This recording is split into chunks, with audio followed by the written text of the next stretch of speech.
E hoje eu quero fazer uma brincadeira com vocês, um exercício. Ainda é cedo, né? Campeonato Brasileiro está começando só agora. Vamos para domingo, para a segunda rodada do Brasileirão, Sul-Americana ainda, o Santos fazendo os primeiros jogos, ainda tem Copa do Brasil, mas já tivemos o Campeonato Paulista, tivemos a chegada de alguns jogadores que estavam na Copinha e ingressam ao time principal, jogadores que foram contratados, jogadores que foram contratados no ano passado e hoje já não estão mais no elenco do Santos Futebol Clube, ou estão, só que com um status diferente.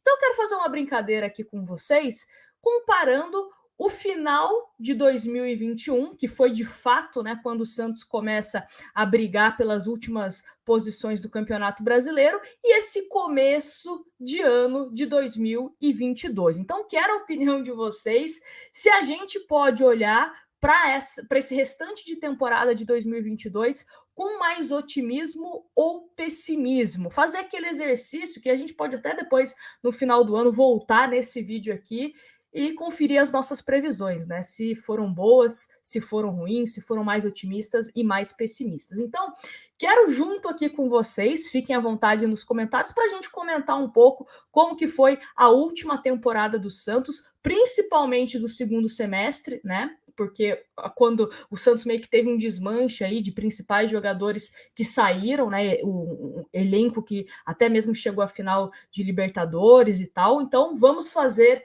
esse exercício aqui. Começando por 2022, o Santos acabou se livrando do transfer ban. E quando o Santos se livra do transfer ban, fez algumas contratações, né? Então, só para a gente lembrar aqui, o Santos contratou o Jandrei, que estava sem clube, ele tinha rescindido com o Genoa da Itália, e ele assinou contrato com o Santos até o final do Campeonato Paulista de 2022. Jandrei, que, como vocês sabem, não está mais no Santos. No final da temporada, ele foi liberado para defender o São Paulo, inclusive fez apenas um jogo, né, com a camisa do Santos, na partida contra o Sport, onde ele foi importante, fez defesas e o Santos acabou não sendo derrotado. O Santos também trouxe Danilo Boza por empréstimo até o final de 2021, depois de um Campeonato Paulista pelo Mirassol, onde ele acabou se destacando, mas foi um zagueiro que não agradou tanto a diretoria santista, os torcedores, né? E para que o Santos ficasse com ele em definitivo, tinha ali um valor fixado de 2 bilhões de reais. Mas o Santos preferiu, né, não permanecer com o atleta em definitivo. Danilo Boza, que está no Vasco agora, né? Outro jogador que acabou reforçando o Santos também a partir do segundo semestre foi Emiliano Velasquez, uruguaio que estava livre depois do final do contrato dele com o Raio Vallecano e chegou com um contrato até o final deste ano, né? Principalmente o Velasquez não conseguiu jogar tantos jogos na última temporada, acho que foram 10, porque ele acabou se machucando, mas pelo menos demonstrou um jogador ali mais para ser reserva do que titular, né? Pelo menos até o momento ele continua no elenco do Santos, mas com status muito mais de reserva do que titular. Outro jogador que foi uma aposta do Santos foi o Moraes, lateral esquerdo. Ele também fez um bom campeonato paulista, né, por equipe do interior. Chegou ao Santos, mas de uma certa forma não se destacou. Então acabou sendo liberado ao final do empréstimo. Ele fez 15 jogos com a camisa santista.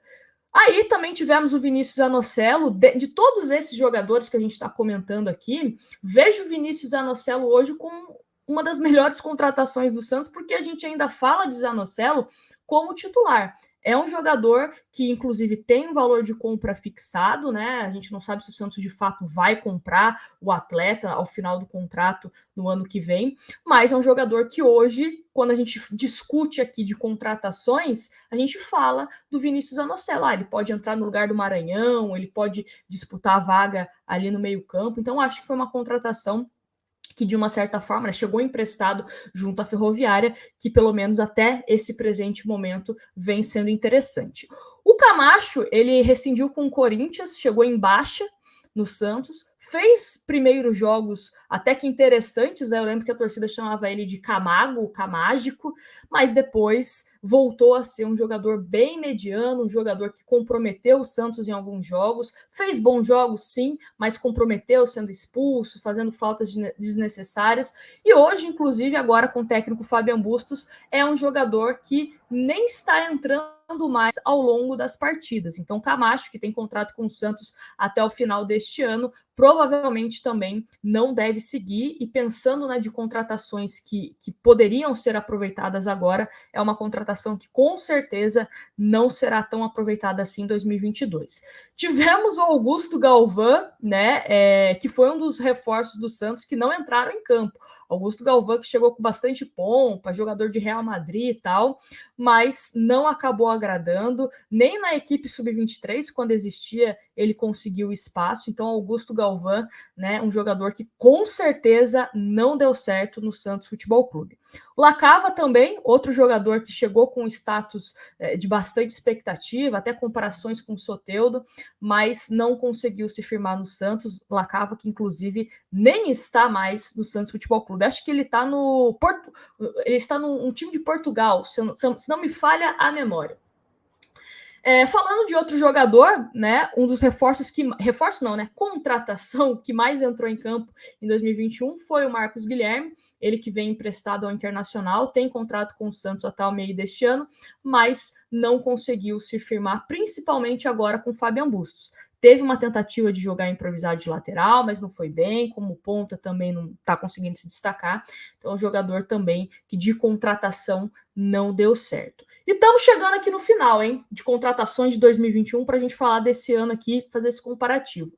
Léo Batistão foi disputado com o Internacional, ele abaixou o salário que ele tinha pedido para o Inter para poder jogar no Santos, e mesmo assim ainda é um salário elevado, né? Tem contrato com o Santos até maio de 2023, e o Batistão chegou com uma responsabilidade de ser o camisa 9 do Santos, né? Principalmente depois da saída do Caio Jorge, o Santos não tinha ali um centroavante. Léo Batistão, ele acabou até chegando, entrando em campo, melhor dizendo, antes do programado, acabou machucando a panturrilha, ficou um tempo fora. Até hoje ele sofre com alguns problemas físicos, mas sinto que nesse começo de temporada, quando ele entrou, principalmente na vaga do Ricardo Goulart, é um jogador que está conseguindo entregar alguma coisa. Né? Por exemplo, no jogo contra a Universidade Católica, gostei da forma como ele entrou. Jogador de bastante personalidade. Espero que dê certo. É um jogador que eu acho que pode entregar mais do que já entregou ao Santos, principalmente na última temporada, onde claramente ele estava fora de forma. Espero que esse ano ele consiga, né, ficar mais tempo à disposição do que no departamento médico. E para finalizar, Diego Tardelli, né? Diego Tardelli marcou um gol em 13 partidas, foi um jogador que até começou jogando bem, mas depois, né, não deu certo, tanto pela questão física, estava sentindo alguns aspectos técnicos, né, o time também não ajudava, então Diego Tardelli foi um jogador pouco aproveitado. E agora, né, já estamos demorando um pouco aqui com o vídeo, mas vamos falar agora em comparação a jogadores desse ano. Além das contratações que o Santos realizou, né, que foi o Ricardo Goulart, que chegou como uma grande contratação do Santos, grande contratação de peso para chegar e resolver o problema do meio-campo, né? Mesmo a gente sempre alertando aqui, ele não é o cara de armação, ele é um jogador que talvez possa render mais jogando lá na frente, mas aparece como mais uma opção para esse time do Santos na temporada de 2022, né? Ora ele pode jogar mais avançado, até mesmo como um falso 9, ou jogando ao lado do Brian Angulo, jogando ao lado do Marcos Leonardo. E caso o técnico Fabian Bustos, né, consiga também readequá-lo ao time do Santos, caso prefira jogar com ele um pouco mais recuado. Michael, e é um jogador que eu acho que vem para brigar por titularidade. Eu não vejo a zaga do Santos ainda 100% completa. Eu vejo a zaga do Santos ainda com algum espaço. Não vejo o Bauerman como 100% titular absoluto, nem o próprio Michael, nem o próprio Kaique, o Velasquez, que a gente falou que foi contratado, nem o Luiz Felipe. Vejo a zaga do Santos ainda com vaga em aberto. tá? Mas eu acho que é um bom reserva, né? Caso ele não seja titular, eu acho que o Michael é um jogador interessante para você ter no elenco, é um jogador que tem experiência, que tem liderança. Então, acho que foi uma contratação interessante do time do Santos. Outro jogador que o Santos contratou foi o Auro. Esse eu acho que dificilmente vai conseguir dar uma volta e a gente olhar e falar vai ser um grande jogador que vai ser importante para o Santos. Nem vem sendo relacionado pelo técnico Fabian Bustos, né? Como a gente usou de exemplo aqui, até o Marcos Guilherme foi lateral em um determinado momento e ele nem foi relacionado. Então, o Auro acho que é uma contratação. Não sei se é cedo para a gente já colocar esse carimbo de que não foi uma boa chegada, mas acho muito difícil ele conseguir dar essa volta por cima, né? Até porque, tecnicamente, eu acho o Maddison melhor. A questão do Maddison é mais a parte física mesmo, né? Outro jogador, o William Maranhão. O William Maranhão, eu acho que a característica do atleta, ele pouco pode entregar ao Santos. O William Maranhão é um jogador de marcação, é isso. Não vamos esperar, criar a expectativa de que o William Maranhão vai ser o maestro do Santos, o cara vai distribuir as bolas, vai desarmar e vai ser distribuindo. Não é. Eu acho que é um jogador que, dependendo da estratégia do jogo e do momento que está acontecendo a partida, às vezes é interessante você colocar um William Maranhão ali, igual eu falava do Alisson, né? O Alisson, eu acho que era um jogador que, dependendo da partida, ó, fica em cima do fulano. Às vezes ele conseguia ir bem, né? Mas o William Maranhão, sendo sincera com vocês aqui, eu acho que é um jogador para ser reserva. Não vejo com capacidade para ser titular, pelo menos por enquanto, do Santos Futebol Clube. Uma contratação que eu gostei foi Rodrigo Fernandes. Eu acho que esse sim chega já muito bem, fazendo boas partidas e com o status de titular. É um jogador que sabe desmarcar, é muito bom nos desarmes e tem um passe melhor, tem bola longa. Então acho que é um jogador que pode ajudar mais esse time do Santos. E lá na frente, né, até agora estão indo bem. O Johan Júlio, que é um jogador mais versátil, ele pode jogar como ponta, ele pode jogar como meia, ajudando na criação, ajudando na marcação também, né? Impressionante o fôlego que tem o Johan Júlio.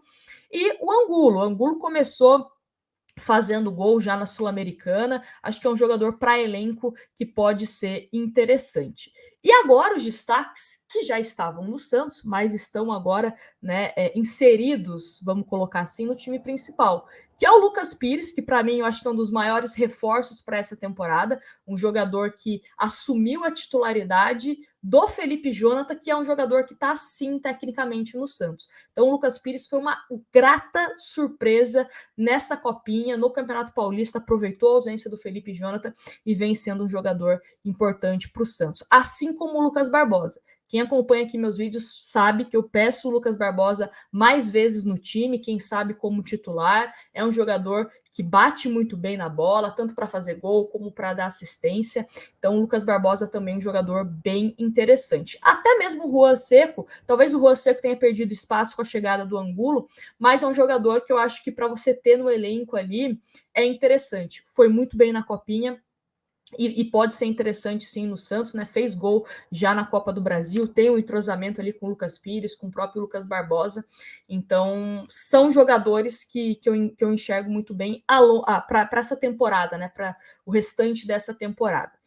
E o que eu quero chegar à conclusão agora, né? Eu sei que pode ser uma conclusão um pouco mais precipitada, mas eu acho que o Santos hoje tem mais opções no elenco, opções que você pode mudar, né? Tanto de jogadores que são versáteis, como a gente está falando do próprio Johan Júlio, contratações que estão mais maduras, até se a gente falar de Kaique, se a gente falar de Ângelo, do próprio Pirani, Zanocelo, jogadores que estavam como titulares no ano passado, e muitos desses jogadores, o primeiro ano como titular, chega para 2022, acho que um pouco mais maduro. Não sei se o Santos vai brigar longe na Sul-Americana, na Copa do Brasil, qual que vai ser a situação do Santos no Campeonato Brasileiro, se briga no meio de tabela, se briga um pouquinho mais acima, né, da tabela, do meião de tabela, lá embaixo, não sei qual que vai ser a briga.